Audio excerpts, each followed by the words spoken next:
হয়ে গেল ভাজা ভাজা। এখানে আমি নিয়েছি গুঁড়ো দুধ, আপনারা চাইলে এখানে প্যাকেটের দুধও নিতে পারেন। আমি গুঁড়ো দুধ নিয়েছি, শুধু পানি দিয়ে গুলে নিয়েছি। এখন আমি এটা একটু একটু করে মিক্স করে নেব। যে আমাদের খামিরটা এরকম করে হয়েছে, এরকমই চাই গাঢ়া। একটু ঠান্ডা হতে দেবো আমি এখন, তারপরে কিন্তু এই যে প্রিয় দর্শক, এমনি আমি একটা ডো তৈরি করে নিয়েছি। এখন আমি ছোট ছোট করে লুচি কেটে নেব।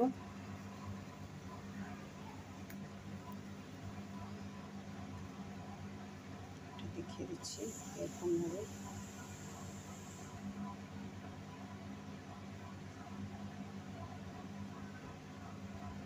যে এরকমভাবে শেপ দিয়ে দেবো। আর একটা দেখাই দিচ্ছি, গোলাপ জামুন।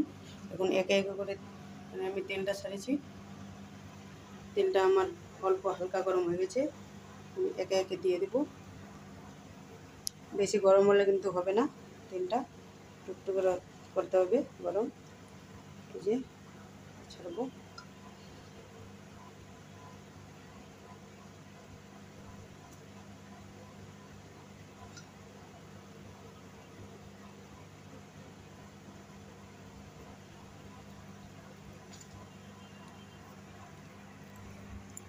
কোনো হাত দেওয়া যাবে না, একটু একটু করে উপরে আসবে, তারপরে আমি হাত লাগাবো।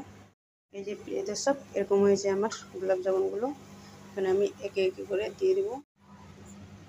এই যে প্রিয় দর্শক, এরকম হয়েছে আমার মিষ্টিগুলো, ফুলে ফুলে এত বড় গোলাপ জামুন। দারুণ খেতে স্বাদ লাগবে। আমি তোমাদের একটা কেটে দেখাই দিচ্ছি। সেটা নিয়ে